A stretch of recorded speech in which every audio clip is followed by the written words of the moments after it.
Welcome back, everybody, to Sports by GSMC Podcast Network. I am your host, Jeremy Lapidus. If you're just tuning in, we just finished talking about the NCAA's new rule and them giving Reggie Bush the Heisman back that he won back in 2004. Good on them.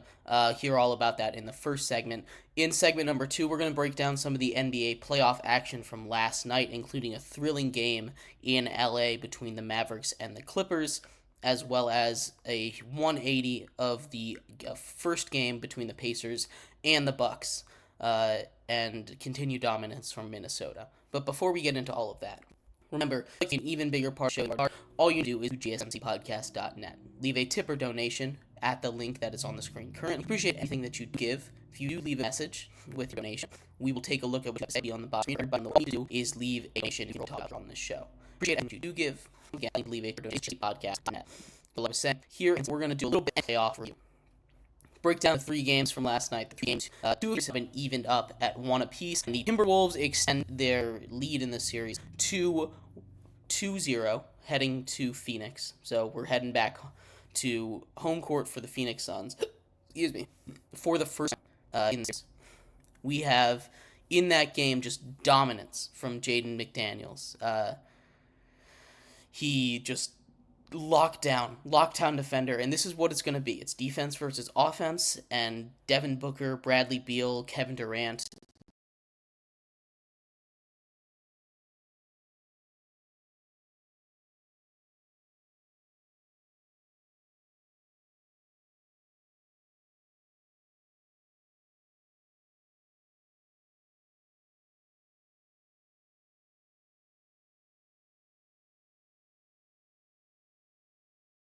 They have not been able to get offense up. They've been kind of inefficient all series long. You look at the game 2 box score between those 3 guys. You're shooting 6 of 15, 6 of 17, and 6 of 13. Nobody's shooting more than 50% from the field.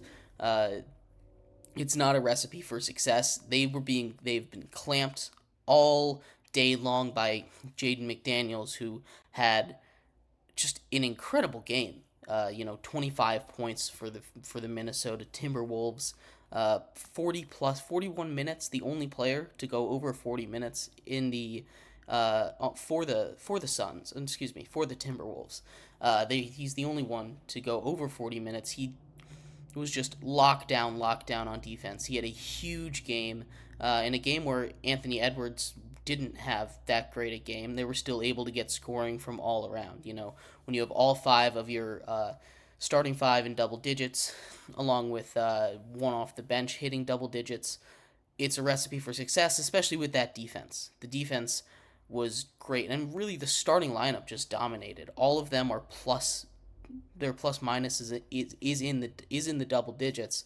Where on the flip side, the only positive for the Suns was Grayson Allen, who got hurt after 17 minutes of game time, and curious to see what his status is going to be, because he's very important for the Suns team. His 3-point shooting has been insane. It got him a big extension earlier this season.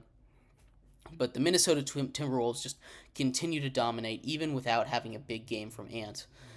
So it's going to be interesting to me to see how much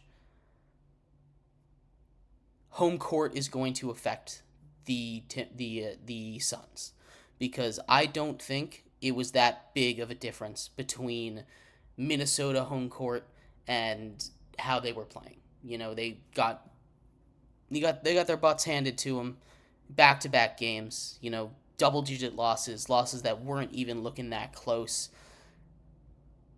You need to be more competitive when you have these scores. Kevin Durant just hasn't been able to get it going. Neither has Booker or Beal. You need at least one of those guys to start going, and none of them have been able to step up to the plate. The depth is really weak, which we've known all season long. But they need to get something going. Otherwise, they are in danger of a sweep. I think them and the Lakers are the 2 teams that I have already counted out. I mean, you can go through the series. We'll see how the Heat game goes tonight. I'm pretty close to counting them out as well. But Those are the three teams that I'm kind of super low on right now. Maybe the Suns can bounce back when they get back home, but they're going to need to bounce back. They're going to need to find their shooting touch again. It's not looking good for the Suns team right now. So I wish them the best. I as a Wizards fan, I hope Bradley Beal can turn it around. But it doesn't look good for this Suns team. This roster construction just isn't getting it done. The defense isn't good enough to carry the shooting woes at since they're not able to get it going against an elite defense like the Timberwolves. Timberwolves might run into trouble when they have a good defense opposing them, but right now the way that the Suns are set up, there's not much stopping them from just kicking it down low, getting wide open looks from three. It's a rout every time.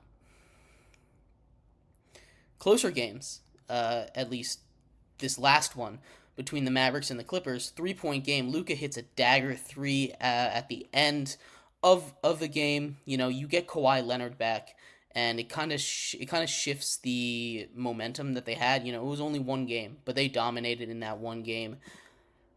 Kawhi Leonard didn't look fully healthy. He was still back. He still had a solid game as the Mavericks even up the series. Luka Doncic and Kyrie Irving were incredible last night.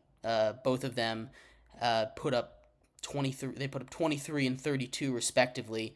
Luka nearly had a double double. He went 32 and 9. These two with the ball in their hand, it's like magic. But the other side of the ball, a team that was clicking on all cylinders in the first game, now they only shoot 26% from three. In the first game, the Mavericks had kind of similar performances that they've had in both of these games. But, the Clippers shot 50% from three in the first game, and they only shoot 25% from three in this second game. So that is absolutely going to make a big difference when you're looking at what kind of went wrong with the Clippers. You don't expect them to win a game. They score 20 less points, 16 less points, and they make half as many threes.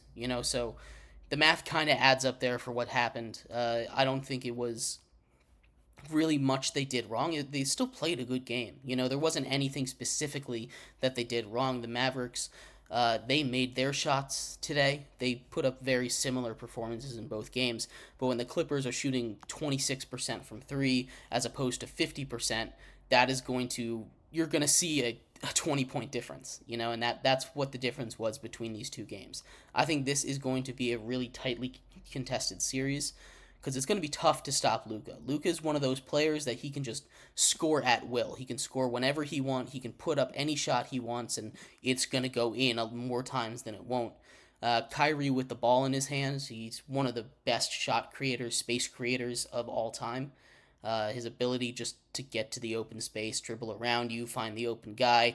Having those two on the court, the Mavs are very good. But outside of those two, it's tough. The Clippers have the roster to exploit some of the Mavs' weaknesses. Without getting to the way that Bosh was dominant in the first game. He wasn't quite dominant in the second game. They weren't feeding him much, and the shot wasn't falling. They get more back on an inside game for Clippers. On the inside like you did in game one, and it's going to lead to good things. 30-40%. You're not going to shoot 50% from your game. So there's going to be a happy medium. They're going to be out, and these series so very excited to see how the rest of the series goes. It's going to be a tough one. It is in Dallas. It's going to make a difference. Excuse me. But Spurs are happy, so I don't think they're going to, with Kawhi Leonard especially, I think they're going to be able to pull this one. Luke is very good. He's so good. And the Mavericks are very hot, but Clippers just have more talent and just a deep roster. They can eat them up on the inside, which is going to probably be the difference there. And the final game happened last night. The Pacers evened up the series with the Milwaukee Bucks, the Giannis Milwaukee Bucks. Pascal Siakam has a huge game, 37-6. Damian Lillard puts up 35.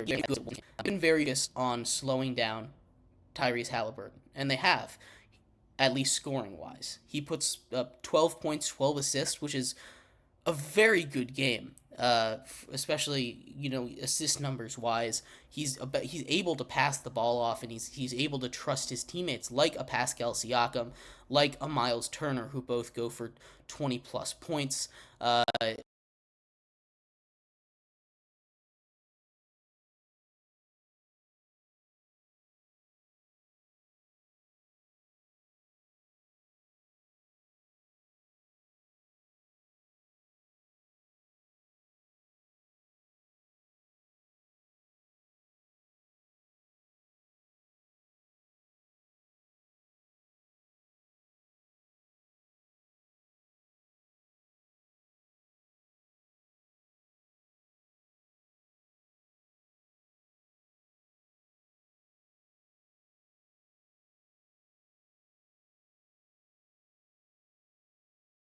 And pretty efficiently too. I mean, Siakam has 37 points on 16 of 23 shooting, 3 of 4 from 3, a double double there.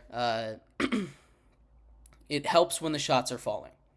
We were talking about they just couldn't make a shot. Again, it's the opposite of what happened with the Clippers. The Clippers weren't making shots in the second game. They were in the first game. Flip that with the Pacers.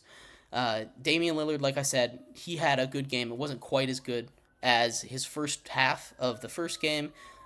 Still puts up 34 points, shoots 50% from 3, 6 of 13. But it's not enough. You definitely see the cracks in the Bucks defense without Giannis. Giannis is someone that you love to have on the court just because of how versatile he is on offense, on defense, how big of a player he is. He's a guy that's going to be able to slow down a Pascal Siakam who scored 30 plus points in both of these games. We don't know exactly when he's coming back, but these two have had some battles. The Pacers came after the Bucks home crowd, said it sucked, basically, said they played more intense regular season games. Tyrese Halliburton said that his brother was called a racial slur in the stands. Not sure what happened there. They're still looking into it. There's nothing official yet, but this is a fun little rivalry between these two teams. And you talk about this has been the highest scoring games in the playoffs. Both of these teams are over 100. This is exactly what was advertised. You're going to get a lot of scoring. You're going to get a lot of 3-point shooting. It's going to be a shootout of a game, and I'm waiting for that game when both of them are hot. I still think Indiana's going to pull this out. We see, especially in this game, how much the Bucks really need Giannis. I mean, Giannis, obviously a top 5 player in the league, top 3 player in the league. You're going to need a guy like that. Just what he offers for you. There's a reason he's multiple. He's an MVP winner. There's a reason that he's led this team to a championship in recent memory. There's a reason he's your star. There's a reason Damian Lillard is number 2, and it's because Giannis is so special. Giannis is one of those special players.